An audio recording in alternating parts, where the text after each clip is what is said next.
بسم اللہ الرحمن الرحیم الیس اللہ بکاف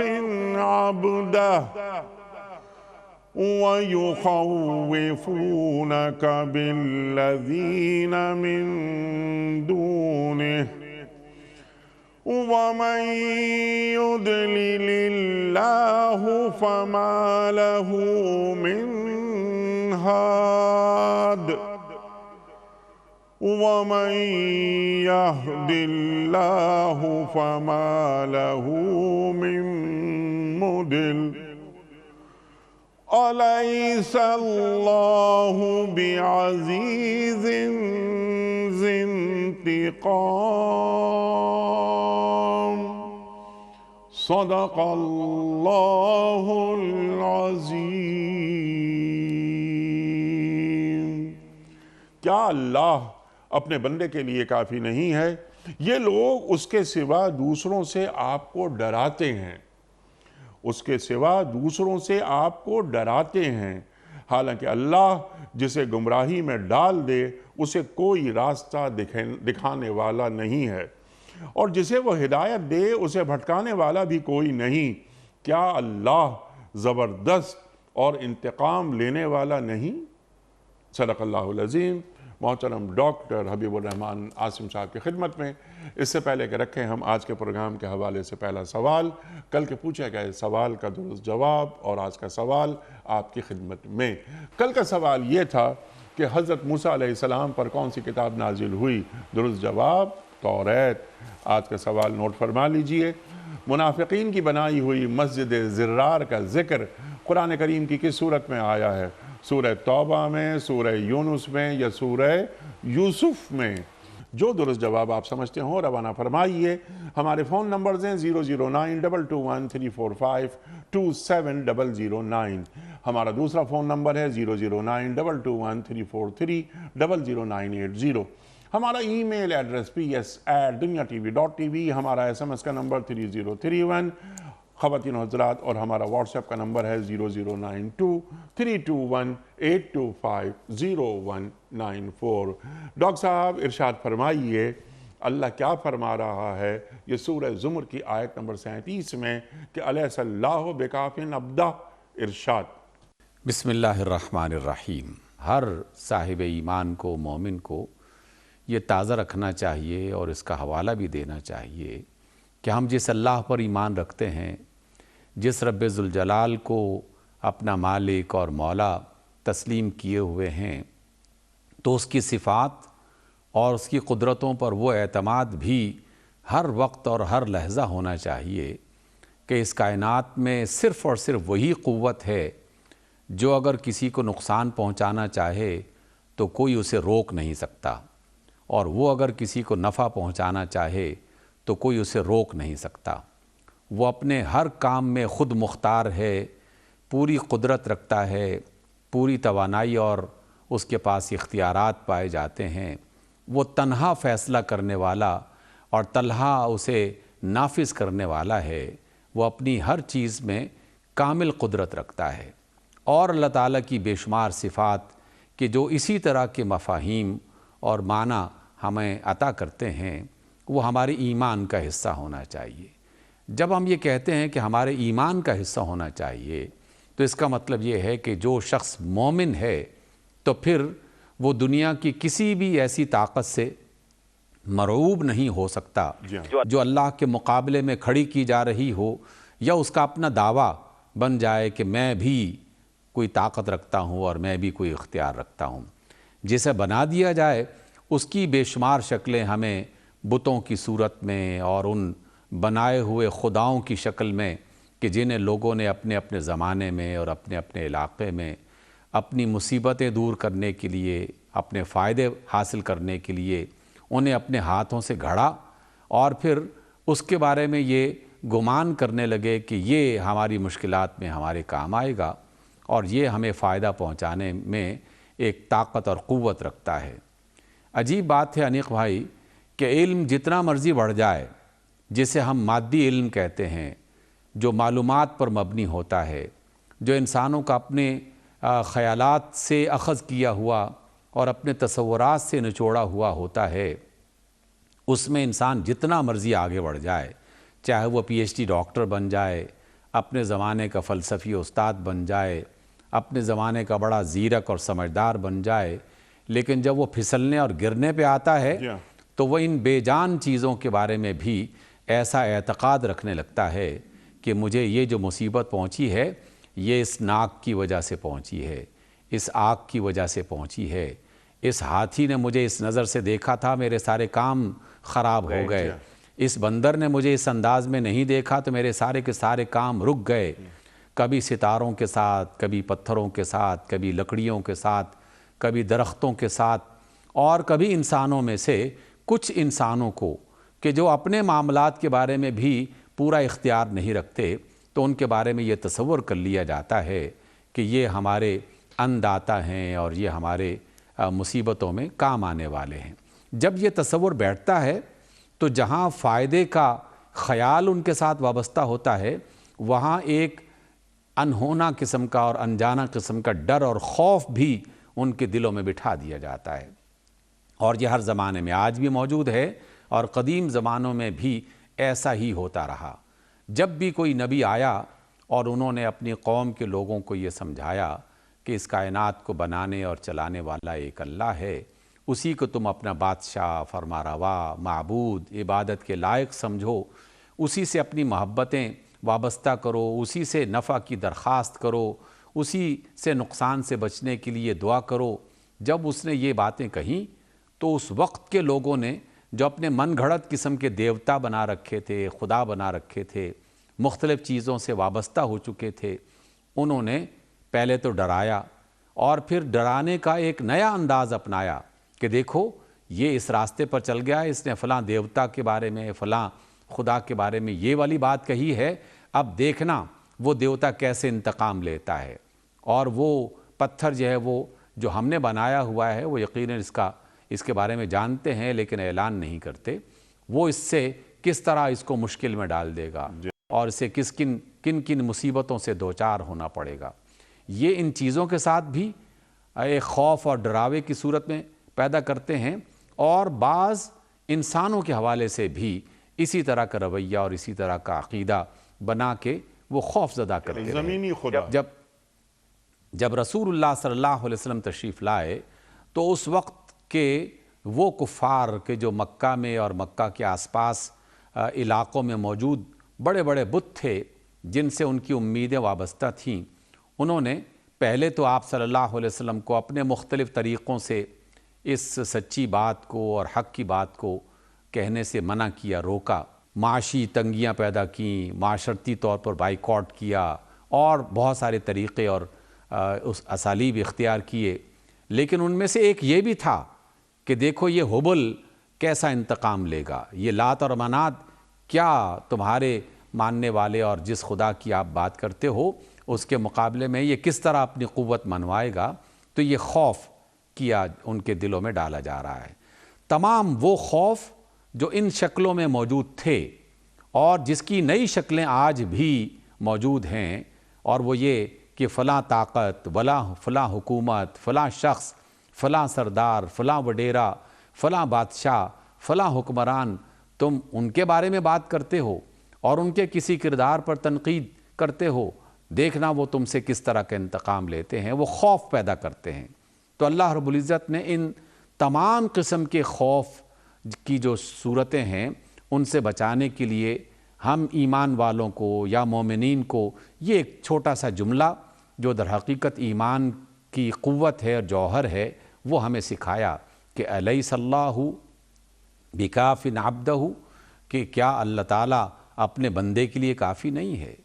تو جب ایک شخص اپنے آپ کو اللہ کا بندہ سمجھتا ہے اور اللہ کو اپنا آقا اور مولا سمجھتا ہے، اور وہ تمام باتیں جس کا کچھ حوالہ میں نے بھی دیا کہ وہ اسے الملک سمجھتا ہے، مالک سمجھتا ہے، سلطان سمجھتا ہے، العزیز غالب سمجھتا ہے، ذو انتقام جس کا حوالہ آپ نے دیا کہ وہی تمام قوتوں کا مالک ہے کہ کسی سے انتقام لینا چاہے تو وہ لے سکتا ہے، اور بے شمار جو صورتیں اس کی صفات کی شکل میں پائی جاتی ہیں، جب وہ ایمان رکھتا ہے تو پھر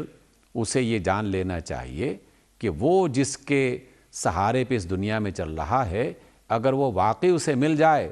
تو دنیا کی کوئی طاقت اس کے مقابلے میں نہیں ٹھہر سکتی۔ یہ ایمان انسان کو ایک ایسی توانائی عطا کرتا ہے جس کی وجہ سے اسے ثابت قدمی میسر ہوتی ہے۔ وہ صراط مستقیم پر پورے اعتماد کے ساتھ اور پوری توانائی کے ساتھ چلتا ہے، نہ اس کا قدم ڈگمگاتا ہے، نہ وہ پھسلتا ہے، نہ اس کے ذہن اور دل میں کسی قسم کی خلش، کسی قسم کی الجھن پیدا ہوتی ہے، بلکہ وہ پورے یقین اور پورے اعتماد کے ساتھ اس صراط مستقیم پہ چلتا رہتا ہے۔ اس کے لیے ہمیں جناب رسول اللہ صلی اللہ علیہ وسلم کی سیرت طیبہ کا مطالعہ گاہے بگاہے ضرور کرتے رہنا چاہیے، اور آپ کی اس مجلس میں اللہ کا اور اللہ کے رسول کا ذکر ہی اصل محور ہے ہماری تمام تر گفتگوؤں کا، کیونکہ ہم سب کچھ وہیں سے حاصل کرتے ہیں۔ آپ علیہ السلام بالکل ابتدائی دور میں، ابھی مکی دور ہے، ابھی دعوت پہنچانے کی بات ہو رہی ہے، مخالفتیں بڑھ رہی ہیں، دشمنیوں میں اضافہ ہو رہا ہے، اپنے گھر کے افراد بھی بعض ان میں سے ایسے ہیں جو منع کرنے کی مختلف انداز میں کوشش کر رہے ہیں، لیکن جب بات وہاں تک پہنچی کہ لالچ بھی دیا گیا، خوف بھی دیا گیا، تو جناب رسول اللہ صلی اللہ علیہ وسلم کا وہ جملہ کہ جسے ہر مسلمان جانتا بھی ہے، جسے سنہری حروف سے لکھا بھی جانا چاہیے، اور اس طرح کی سچویشن میں اپنے ایمان کو مضبوط کرنے کے لیے، اپنے پاؤں میں استحکام پیدا کرنے کے لیے اسے بیان کرنا چاہیے کہ وہ اللہ کے رسول کہ جنہیں چاروں طرف کوئی حمایت اس طرح کی نہیں میسر آ رہی تھی کہ جس کی بنا پر ایک اعتماد ہو، لیکن ایمان، اللہ تعالیٰ پر بھروسہ اور اللہ تعالیٰ کی ان تمام صفات پر یقین کامل رکھتے ہوئے آپ ہی نے یہ فرمایا تھا کہ اگر یہ لوگ میرے ایک ہاتھ میں سورج اور دوسرے ہاتھ میں چاند رکھ دیں اور مجھ سے کہیں کہ میں اس بات کو چھوڑ دوں، اس صراط مستقیم کو نظر انداز کر دوں، تو میں اپنے اس مشن کو نہیں چھوڑنے والا۔ یہ جملہ بظاہر چھوٹا سا ہے، لیکن حقیقت میں ایک بڑی توانائی رکھتا ہے کہ اگر یہ اس قدر بھی قوت کے مالک ہو جائیں کہ چاند اور سورج ان کی گرفت میں آ جائیں، تو تب بھی میں اللہ تعالیٰ پر ایمان اس کو کمزور نہیں کر سکتا۔ اس لیے الیس اللہ بکاف عبدہ، اس سے آج کی صورت کا آغاز کیا جا رہا ہے، اور قیامت تک آنے والے ایمان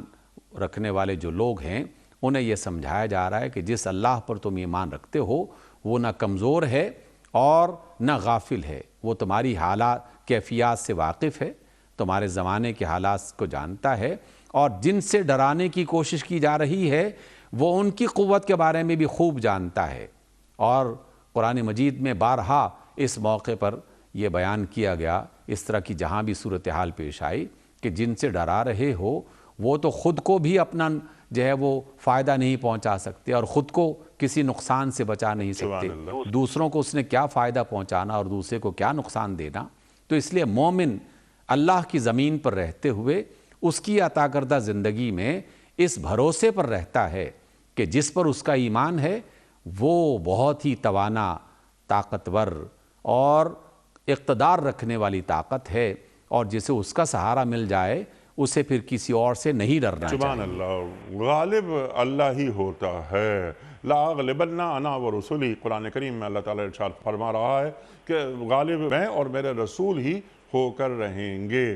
سبحان اللہ، سبحان اللہ۔ پس منظر آپ نے بیان فرما دیا، یہ مشرکین اور یہ کفار یہ بتوں سے ڈرا رہے ہیں کہ یہ بت کیا کہیں گے آپ کو، اور آپ کو اذیت پہنچا دیں گے، مصیبت میں مبتلا کر دیں گے۔ اللہ اکبر، الیس اللہ بکاف عبدہ، اللہ بندے کے لیے کافی ہے۔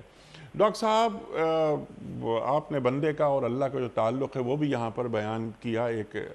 اس کے اشارے کیے۔ قرآن کریم کی بہت ساری آیات ہیں۔ اب اس ذیل میں اگر ہم شروع کریں کہ ما قدر اللہ حق قدری،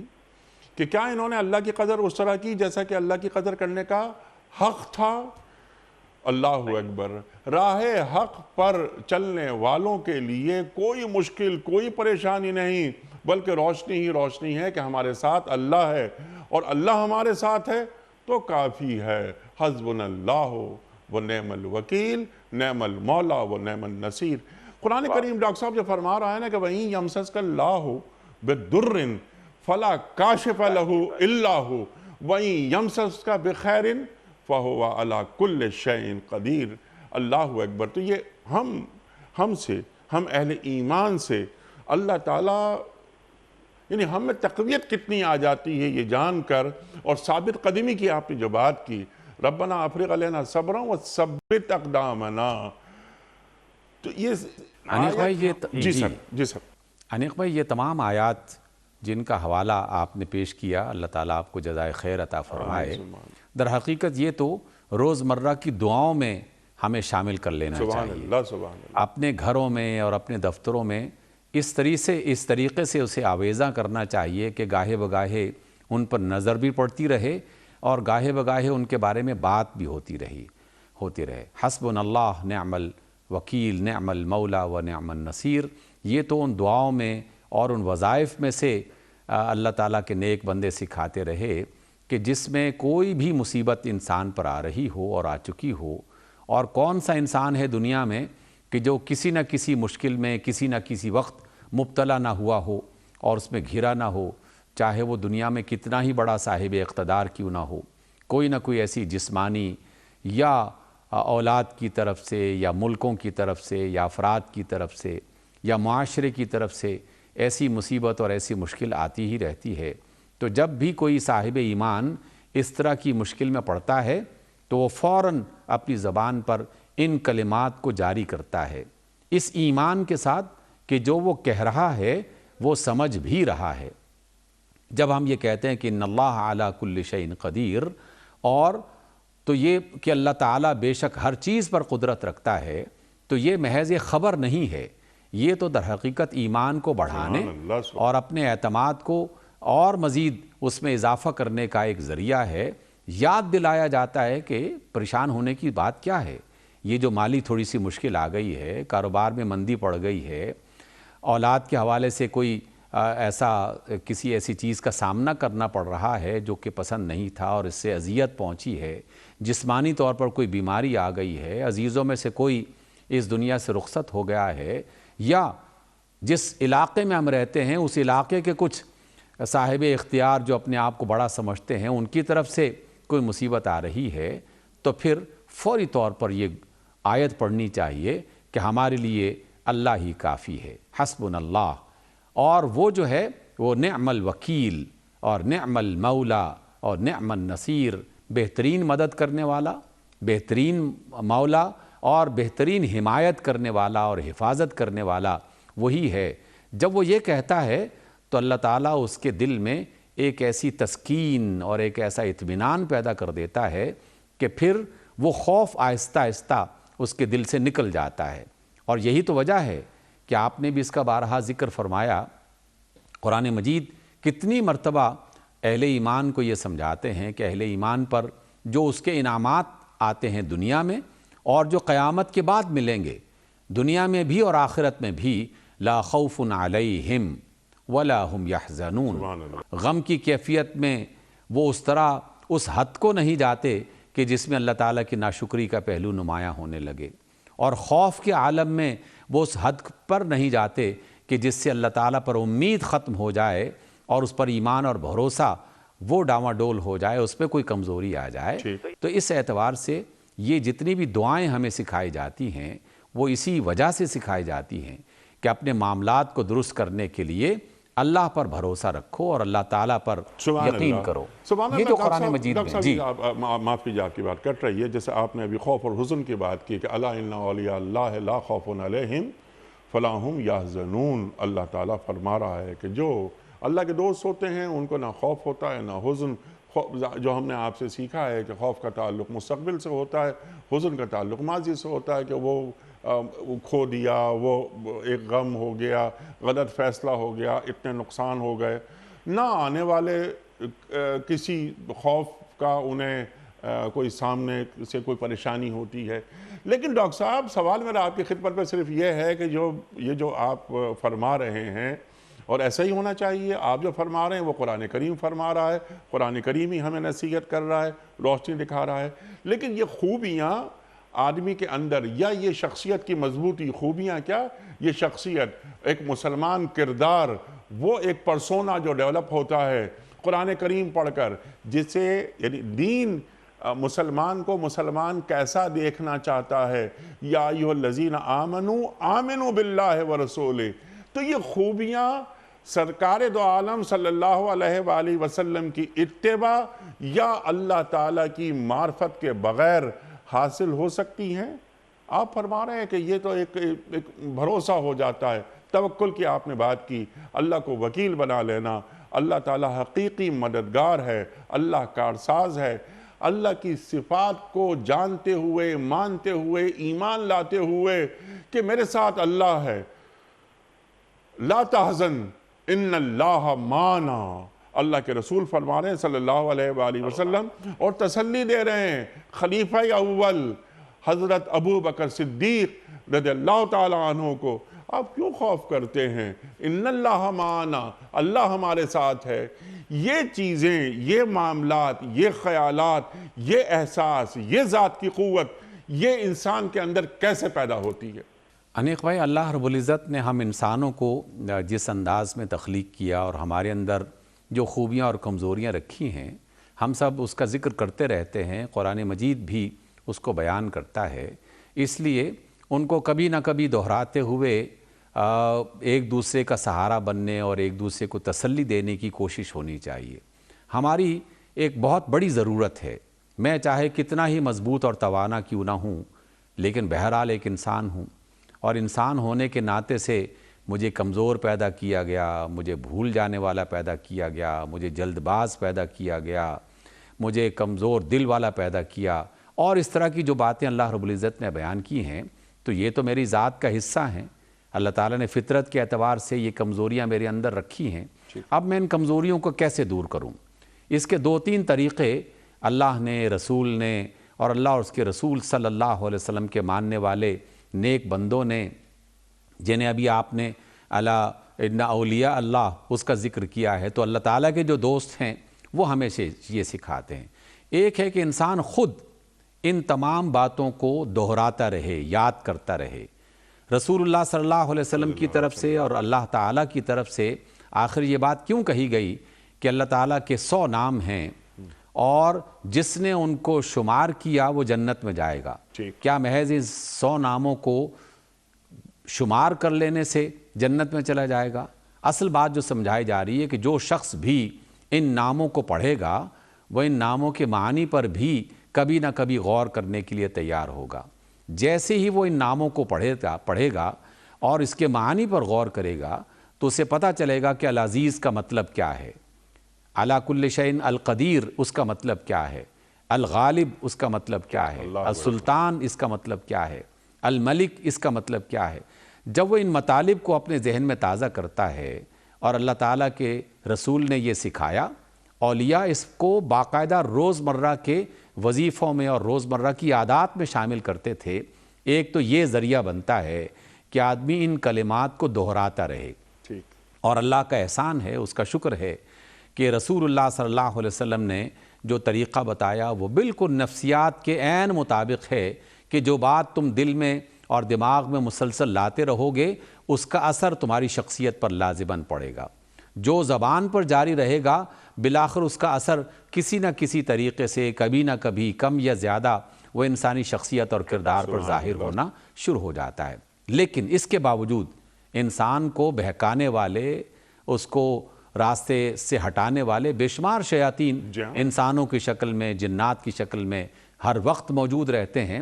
تو اس موقع پر پھر کسے اپنا کردار ادا کرنا ہے؟ ایمان والوں کے جو دوست ہیں، جو ان کے والدین ہیں، جو ان کے بھائی بند ہیں، جو ان کے عزیز و اقارب ہیں، جو ایمان کی بات کرتے اور سنتے رہتے ہیں، وہ پھر انہیں یاد دلاتے ہیں، انہیں تسلی دیتے ہیں۔ یہی تو وجہ ہے کہ رسول اللہ صلی اللہ علیہ وسلم نے باقاعدہ ان اخلاقیات میں سے، ان آداب میں سے یہ بھی سکھایا ہے کہ اگر کوئی شخص کسی غم میں مبتلا ہو تو تم اس کے غم میں شریک ہو، اسے جا کے تسلی دو۔ اور وہ تسلی دینا اللہ کی طرف سے جو حکم دیا گیا، رسول اللہ جس کی تلقین فرماتے ہیں، در حقیقت انسان کی اس کمزوری کا علاج ہے۔ اس علاج میں ایک انسان دوسرے کو سمجھاتا ہے، اس کے پاس بیٹھتا ہے، کچھ بھی نہ کہے، محض کسی کے پاس کچھ دیر کے لیے بیٹھ جانا اس کی تسلی کا ایک ذریعہ بن جاتا ہے۔ کسی شخص کو کاروبار میں نقصان ہو گیا یا کوئی مالی مشکل میں ہے تو دو طریقے بتائے گئے، ایک یہ کہ اسے اللہ تعالیٰ سے دعا کرنے کے بارے میں یاد دلایا جائے، ممکن ہے بھول گیا ہو، غم کی اس کیفیت میں چلا گیا ہو کہ ناشکری کے راستے پر وہ چل پڑا ہو، ایسا بھی ہو سکتا ہے، تو اسے یاد دلاؤ، اور اس کے ساتھ ساتھ دعائیں یاد کروانے کے ساتھ ساتھ کوئی شخص اسے تسلی دیتا ہے اور ساتھ ساتھ مدد بھی کرتا ہے۔ تو یہ مختلف ذریعے ہیں،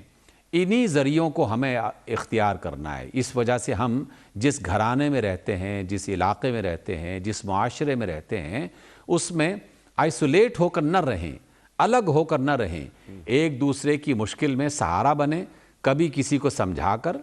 کبھی کسی کو تسلی دے کر، اور کبھی باقاعدہ جسمانی طور پر اور مادی طور پر کسی کی مدد کر کے۔ سبحان اللہ۔ جب ایسا طریقہ اختیار کرتے ہیں جو خود رسول اللہ صلی اللہ علیہ وسلم نے اختیار کیا، آپ اپنے اصحاب کے گھروں میں جاتے تھے، اگر کوئی خوش ہے تو خوشی میں شریک ہوتے، کوئی پریشان ہے تو پریشانی کو دور کرنے میں شریک بھی ہوتے اور انہیں تسلی اور اطمینان بھی دلاتے۔ بیمار پرسی کرنے کا حکم کیوں دیا گیا اور مصیبت میں کام آنے کا حکم کیوں دیا گیا؟ تو اس اعتبار سے ہمیں ایسی سوسائٹی بنانی چاہیے۔ انیق بھائی، آپ نے یہ بڑا اہم نقطہ اصل میں اس کو روشن کیا اور اس کی طرف توجہ دلائی۔ ہم جس مشکل میں مسلسل گرفتار ہو رہے ہیں، دنیا میں کئی علاقے اور کئی ممالک اس مصیبت میں گرفتار ہو کر انتہائی پیک تک پہنچ چکے ہیں، اور وہ اس کی اذیتیں اس طرح سے گزار رہے، اذیتوں میں سے زندگی بسر کر رہے ہیں کہ جس کو بیان کرنے کی ضرورت نہیں ہے، لوگ جانتے ہیں۔ ہم جس معاشرے میں اب جینا چاہ رہے ہیں، اس میں آہستہ آہستہ انسان تنہائی کی طرف جا رہا ہے۔ بس میرا گھر، میرے بچے، میرا ٹیلی فون، میرا کمرہ، میرا دفتر، میرا کام، مجھے کسی سے کیا سروکار، کوئی کس حال میں ہے مجھے اس کی کیا پرواہ، اور مجھے ان کے ساتھ کیا لینا دینا۔ یہ رویہ غیر اسلامی اور غیر انسانی رویہ ہے۔ اس وجہ سے یہ جو آپ نے ارشاد فرمایا ہے کہ ہم ایمان کی اس کیفیت کو اور استحکام کی اس کیفیت کو کیسے حاصل کر سکتے ہیں؟ خود سے اللہ کو یاد کرنے سے، ٹھیک، نمازوں کے ذریعے سے، مصیبتوں میں صبر کرنے کی صورت میں، لیکن دوسرے افراد کو بھی ہمارے ساتھ مل کر اور ہمیں دوسروں کے ساتھ مل کر ایک دوسرے کا سہارا بننا چاہیے، ایک دوسرے کو بات بتانی تاکہ چاہیے، مسلم معاشرت نظر آئے کہ یہ مسلم معاشرت جی، ہے، اسی سے ایک مسلم معاشرہ بنتا ہے۔ یہ کہ قرآنی تعلیمات عمل میں نظر آ رہی ہیں، اور سرکار دو عالم صلی اللہ علیہ وآلہ وسلم نے مدینے کی ریاست بنا کر دکھا دی۔ اچھا ڈاکٹر صاحب، یہ آپ کی بات سبحان اللہ بہترین بات، لیکن ذرا سا جو گفتگو میں اب کروانا چاہ رہا ہوں آپ سے یا سیکھنا چاہ رہا ہوں آپ سے، وہ یہ کہ جس طرح آپ نے بات فرمائی تھی کہ اللہ تعالیٰ کے صفاتی نام وہ 99 ہوں یا 100 ہوں جو آپ نے ارشاد فرمایا، ان صفاتی ناموں سے میرا ایک تعلق ہو، میں انہیں جان سکوں۔ اگر میرا علم کمزور ہے تو میں کسی اللہ والے کی صحبت میں بیٹھوں تاکہ اللہ تعالیٰ کی ذات اور اللہ تعالیٰ کی صفات وہ دونوں میری سمجھ میں آئیں، معرفت الہی ہو۔ تو یک زمانہ صحبت با اولیاء بہتر از 100 سالہ طاعت بے ریا۔ بالکل آپ نے وجہ فرمایا، اور یہ بہت اہم بات ہے۔ اللہ والوں، جیسے آپ نے بات فرمائی نماز پڑھنے سے، یقیناً نماز پڑھنے سے ہم سجدہ کرتے ہیں، اللہ سے قریب ہو جاتے ہیں، اللہ قرآن کریم میں فرما رہا ہے، لیکن جب میں اللہ والے کی صحبت میں بیٹھتا ہوں تو مجھے معلوم ہوتا ہے کہ یہ اللہ والا ہے، تو جس سے عرفان الہی مجھے نصیب ہوتا ہے۔ الیس اللہ بکاف عبدا، کہ میری ضرورتوں کو پورا کرنے والا اللہ ہے، مجھے نجات دلانے والا اللہ ہے، میری حفاظت کرنے والا اللہ ہے، اور اللہ پہ مجھے مکمل ایمان ہے۔ ارشاد۔ انیق بھائی، اللہ رب العزت نے جس طرح دنیا کے نظام کو بہت ہی بہترین بنا رکھا ہے، روحانی دنیا میں بھی اور دین کی دنیا میں بھی اس کا نظام بہت ہی بہترین ہے۔ دنیا کا شاید ہی کوئی کونا گوشہ ایسا ہو کہ جس میں کوئی نہ کوئی اللہ والا موجود نہ ہو۔ سبحان اللہ۔ اس اللہ والے کی کوئی خاص شکل و شباہت نہیں ہوتی کہ اس نے ایک خاص قسم کا جبہ پہنا ہوا ہوگا، ایک خاص قسم کی دستار باندھی ہوگی، ایک خاص قسم کی شکل و شباہت اس نے اختیار کر رکھی ہوگی۔ اللہ والا جو ہے وہ اپنے عمل سے اور اپنے کردار سے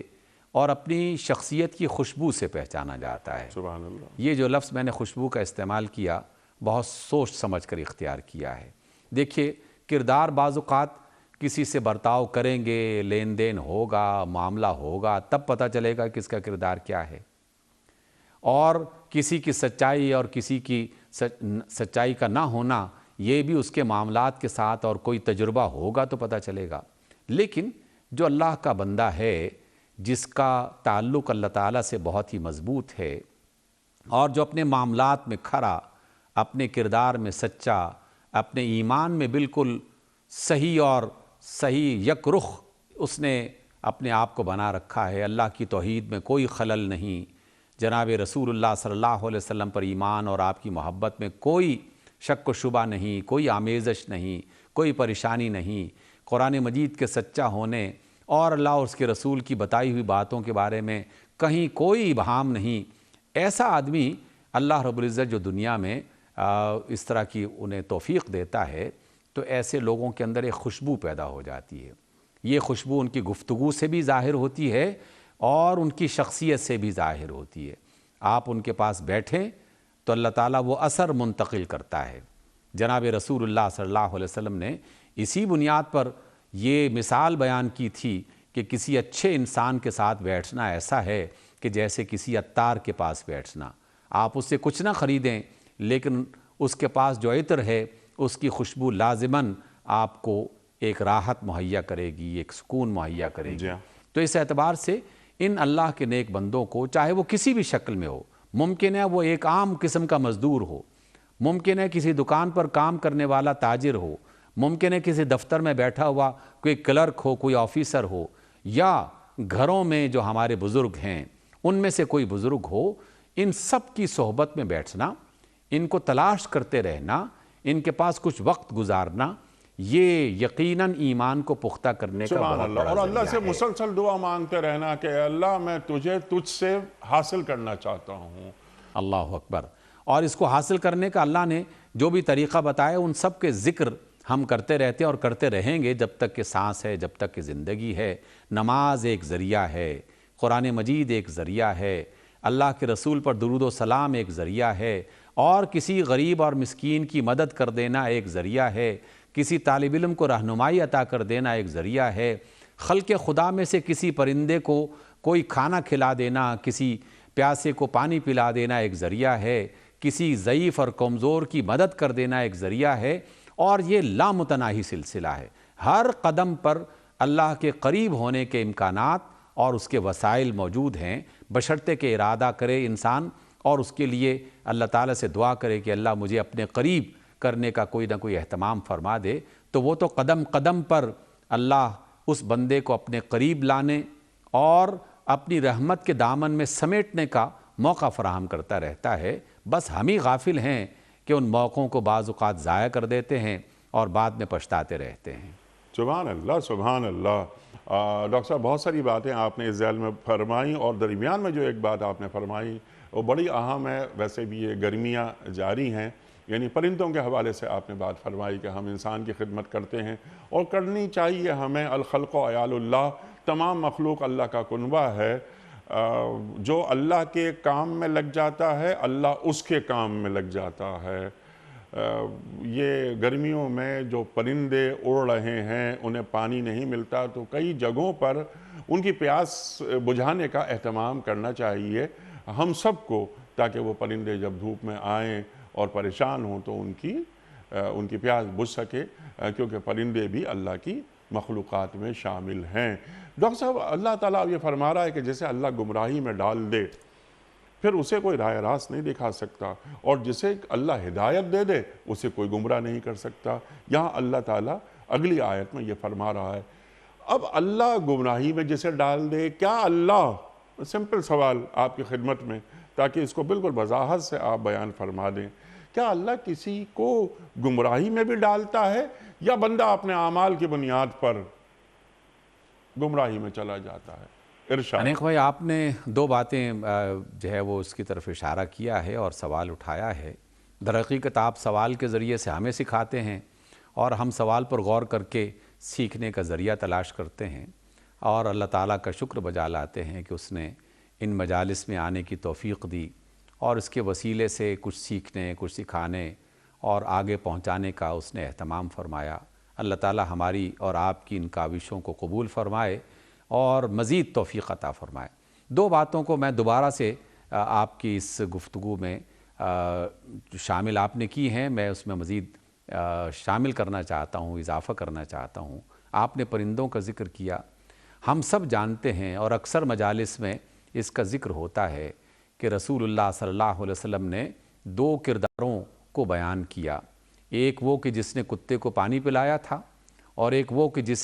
جس نے بلی کو باندھ دیا تھا۔ دونوں عام سے جانور ہیں، کوئی بہت بڑا بظاہر ایسا نظر نہیں آتا کہ کیا کردار ہوتا ہوگا، اللہ بہتر جانتے ہیں، یقیناً کردار ہے ان دونوں کا، لیکن دو بنیادیں فراہم کر دی گئی ہیں کہ ایک کتے کو پانی پلانا گویا کہ خلق خدا کو ان کی بھوک پیاس میں ان کی مدد کرنا اور اس کا اہتمام کرنا اللہ کو ایسا عزیز ہے کہ اسے جنت کا حقدار بنا دیتا ہے۔ اور ایک جانور کہ جسے اللہ نے آزاد پیدا کر رکھا ہے اور کوئی اسے قید کر دیتا ہے، قید کرنے کے بعد نہ اس کی بھوک کا اہتمام کرتا ہے، نہ پیاس کا، نہ گرمی سردی سے بچانے کی کوشش کرتا ہے، حالانکہ اس نے قید کر رکھا ہے، تو وہ شخص اللہ تعالیٰ کے غضب کا شکار ہوگا اگر اس کی وجہ سے کوئی پرندہ مر گیا،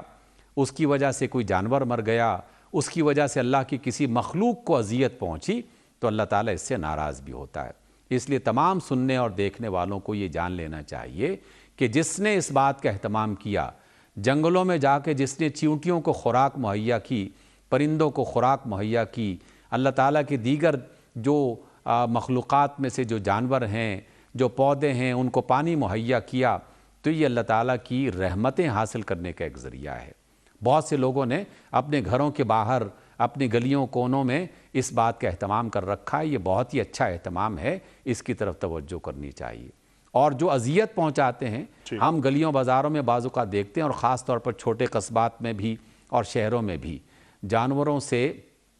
سامان لادنے کا اور ادھر ادھر جو ہے وہ چلانے کا اہتمام کیا جاتا ہے، تو بعض لوگ بے تحاشا انہیں مارتے ہیں اور ان پر ظلم کرتے ہیں۔ رسول اللہ صلی اللہ علیہ وسلم نے سختی سے منع فرمایا، اس لیے آپ نے یہ توجہ دلا کر بہت اچھا ایک نیک کام لوگوں کو سمجھایا ہے کہ ہمیں اس میں خصوصی توجہ کرنی چاہیے، اللہ کی مخلوق سے محبت اور ان کی مصیبت اور ضرورت میں ان کے کام آنا اور کسی پر زیادتی نہ کرنا۔ دوسری بات یہ ہے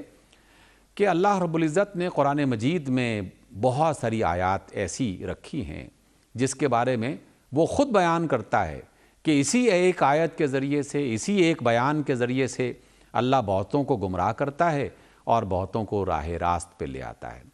اللہ نے اپنی طرف اگرچہ اس نسبت کو رکھا ہے، لیکن دیگر آیات اس کی وضاحت اور تفسیر بیان کرتی ہیں کہ اللہ تعالیٰ کسی بھی بندے کو حقیقت میں گمراہ نہیں کرتا۔ اگر گمراہ کرنا ہوتا تو پھر نبیوں کو بھیجنے کا، کتابوں کو نازل کرنے کا، عقل سلیم عطا کر کے اور دنیا میں مختلف قسم کی مشکلات میں ڈال کے اسے واپس پلٹنے کا راستہ نہ بتاتا۔ اس وجہ سے اللہ تعالیٰ تو ایمان والوں کو نہیں، دنیا کے تمام انسانوں کو جنت ہی میں لے جانا چاہتا ہے، اپنی رحمت ہی میں رکھنا چاہتا ہے، لیکن اللہ نے دنیا میں چونکہ ایک امتحان اور آزمائش کے لیے بھیجا ہے، اس امتحان اور اس آزمائش کے لیے اس نے کچھ اصول متعین کر رکھے ہیں، کچھ ضابطے بنا رکھے ہیں، اور وہ ضابطے بتا دیے اس نے۔ یہ ضابطے ایسے نہیں ہیں کہ جو خفیہ ہوں، یہ اصول ایسے نہیں ہیں کہ جنہیں کوئی جانتا نہ ہو، نبی بتاتے رہے، انبیاء سمجھاتے رہے، کتابیں بتا رہی ہیں کہ یہ اصول ہیں اور یہ ضابطے ہیں۔ ان ضابطوں میں کیا ہے؟ پہلا ضابطہ کہ حق کی تلاش کرو، دوسرا ضابطہ کہ جب حق مل جائے تو اسے قبول کرنے میں تاخیر مت کرو، دیر مت کرو، اور تیسرا ضابطہ یہ ہے کہ جب حق مل جائے، اسے قبول کر لیا ہے تو پھر اسے اپنی زندگی میں نافذ کرو۔ جس نے حق کو تلاش نہ کیا اس کا دل آہستہ آہستہ گمراہیوں میں مبتلا ہونے لگتا ہے اور وہ روشن دل سیاہی مائل ہو جاتا ہے اور پھر سیاہ ہو جاتا ہے، پھر اس پر وہ چیز کارگر نہیں رہتی۔ جس نے حق کی بات کو سنا، دل نے گواہی دی کہ یہ بالکل سچ ہے، لیکن ذاتی منفیت، اپنی سرداری اور شیطان کی غفلت، جہالت کے مختلف قسم کے روپ اس نے آ کے روکا، اور کسی نے اپنی سرداری کو بچانے کے لیے، کسی نے اپنے نام و نمود کو بچانے کے لیے، کسی نے کوئی فائدہ حاصل کرنے کے لیے، کسی کے ذہن میں کوئی ایسا انجانا خوف پیدا ہو گیا، اس سے بچنے کے لیے اس نے حق کو سمجھنے کے باوجود اختیار نہ کیا، تو اللہ تعالیٰ اسے ایک مہلت دیتا ہے، پھر مہلت دیتا ہے، پھر مہلت دیتا ہے، حتیٰ کہ وہ حد آ جاتی ہے کہ جس کے بعد پھر اللہ تعالیٰ بھی فیصلہ کر لیتا ہے کہ اب یہ شخص بدلنے والا نہیں ہے، بالکل ابو لہب کی طرح، ابو جہل کی طرح، ولید اور عتبہ اور شیبہ کی طرح، جن کے سامنے حق روز روشن کی طرح آیا، ان کے دلوں نے گواہی دی کہ محمد رسول اللہ صلی اللہ علیہ وسلم بالکل سچے ہیں، دیانتدار ہیں، کھرے انسان ہیں، جو بات کہہ رہے ہیں اس بات میں کوئی جھوٹ نہیں ہے، لیکن انہوں نے اپنی اپنی ضرورتوں کو اور چاہتوں کو اپنے سامنے رکھتے سبحان ہوئے اللہ، رسول اللہ صلی اللہ علیہ وسلم کی بات کو ماننے سے انکار کر دیا،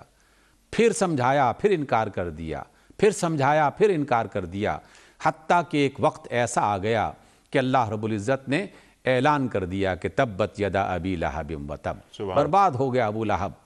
اور اس کے دونوں ہاتھ بھی ٹوٹے، جو کمایا سب برباد ہو گیا، اس کی بیوی بھی برباد ہو گئی۔ اب کیا کوئی شخص یہ کہہ سکتا ہے کہ اللہ تعالیٰ نے اسے برباد کیا؟ بالکل نہیں۔ اچھا، اور ڈاکٹر صاحب قرآن کریم کیا فرما رہا ہے کہ فَلَمَّا زَاغُوا أَزَاغَ اللَّهُ قُلُوبَهُمْ؟ ہاں، یہی بات ہے کہ جب وہ بھٹکے تو اللہ تعالیٰ نے ان کے دلوں کو اسی طریقے سے ٹیڑھا کر دیا۔ تو اللہ تعالیٰ تو دونوں راستے انسانوں کے سامنے رکھتا ہے، اور پھر تمام اسباب مہیا کر دیتا ہے کہ اگر کوئی بھی شخص اس سچی راہ پہ چلنا چاہے تو کوئی رکاوٹ نہ آئے، اور اسے پتہ چل جائے کہ ہاں یہی سیدھا راہ ہے۔ لیکن اگر کوئی جان بوجھ کر مسلسل حق کی آواز کو سننے سے انکار کرتا رہے اور ماننے سے انکار کرتا رہے، تو یہ بھی اللہ تعالیٰ کے ضابطوں میں سے ایک ضابطہ ہے کہ وہ دل کو سمجھاتا ہے، راستہ بتاتا ہے، ایک خاص وقت تک وہ مدت پوری ہو جائے تو پھر اسے اس کی راہ پہ چھوڑ دیتا ہے۔ اور بعض اوقات تو یہ جو کہا ہے کہ اللہ تعالیٰ اسے گمراہ کرتا ہے، بعض اوقات تو اسے سزا دینے کے لیے، کیونکہ اللہ نے فیصلہ کر دیا ہے کہ اب اس نے اتنی مدت تک مسلسل انکار اور گمراہی اور سرکشی اور ہر درمی کی راہ اپنائے رکھی ہے، اور اس کا ارادہ بھی نہیں ہے، تو پھر اللہ تعالیٰ اس کے لیے ایک اور راستہ بناتا ہے کہ پھر ڈھیلا کر دیتا اسے۔ اللہ عزیز بھی ہے اور انتقام بھی ہے، بالکل، پھر اسے ڈھیل دیتا ہے اور وہ پھر انتقام کے اس چنگل میں آ جاتے، اس لیے کہ اللہ رب العزت انتقام بھی لیتا ہے۔ عزیز غالب ہے، جو اشارہ ہے ان ایمان والوں کے لیے کہ جن سے یہ کہا گیا ہے کہ تمہیں کسی قوت سے خوف نہیں کرنا چاہیے، اس لیے کہ تم اس اللہ کو مانتے ہو جو العزیز ہے، اور ذو انتقام ان افراد کے لیے ہے کہ جنہوں نے اللہ کی بات کو ماننے سے انکار کیا اور کرتے ہی رہے، اور ڈراوا جن سے دے رہے ہیں، دلا رہے ہیں، ان کے بارے میں فرمایا کہ اللہ تعالیٰ تم سے انتقام ضرور لے گا، اس لیے بچ کے رہو، ابھی سے ٹھیک ہو جاؤ، تو وگرنہ وہ وقت نہ آ جائے کہ جس میں اللہ تعالیٰ انتقام لینے کا فیصلہ فرما دے۔ سبحان اللہ۔ ڈاکٹر صاحب میں آپ کا بڑا ممنون، بڑا شکر گزار، آپ تشریف لائے۔ خواتین و حضرات، سورہ زمر کی آیات 36 اور 37 آج ڈاکٹر حبیب الرحمن عاصم صاحب نے ہم پر یہ آیات کھولی کہ اللہ تعالیٰ کیا فرما رہا ہے، اور ہماری علمی کمی کو دور فرمایا۔ ڈاکٹر صاحب ہم آپ کے بڑے شکر گزار۔ وقت مکمل ہوا آج کے پروگرام کا۔ کوئز کل کا سوال یہ تھا کہ حضرت موسیٰ علیہ السلام پر کون سی کتاب نازل ہوئی؟ درست جواب توریت۔ آج کا سوال نوٹ فرما لیجئے۔ منافقین کی بنائی ہوئی مسجد زرار کا ذکر قرآن کریم کی کس سورت میں آیا ہے؟ سورہ توبہ، سورہ یونس یا سورہ یوسف؟ جو درست جواب آپ سمجھتے ہوں روانہ فرمائیے۔ ہمارے فون نمبرز ہیں 0092213452709۔ ہمارا دوسرا فون نمبر ہے 009221343000980۔ ہمارا ای میل ایڈریس ps@duniatv.tv، ہمارا SMS کا نمبر 3031، اور ہمارا واٹس ایپ کا نمبر ہے 009232182509194۔ وقت قرآن اندازی کا، اور کراچی میں کوئی گیسٹ موجود نہیں، یہ خوشگوار فریضہ میں ادا کر رہا ہوں، اور آج کے ونر ہیں سعید عبداللہ لاہور سے۔ سعید عبداللہ صاحب لاہور سے آپ کی خدمت میں دنیا ٹی وی کی جانب سے دینی کتب پر مشتمل گفٹ ہیمپر آپ کے گھر روانہ کیا جا رہا ہے۔ آپ کو بہت بہت مبارک ہو۔ اختتام ہوتا ہے پیام صبح کا روزانہ قول پر، اور وہ قول ہوتا ہے صاحب نہج البلاغہ امیر المومنین حضرت علی مرتضیٰ کرم اللہ وجہہ کا۔ آپ فرماتے ہیں کہ جو شخص خرچ میں اعتدال سے کام لیتا ہے کبھی تنگ دست نہیں ہوتا۔ جو شخص خرچ میں اعتدال سے کام لیتا ہے کبھی تنگ دست نہیں ہوتا۔ سبحان اللہ سبحان اللہ۔ اپنے میزبان انیق احمد کو کل تک کے لیے اجازت دیجیے۔ خدا حافظ۔ پروردگار بہروں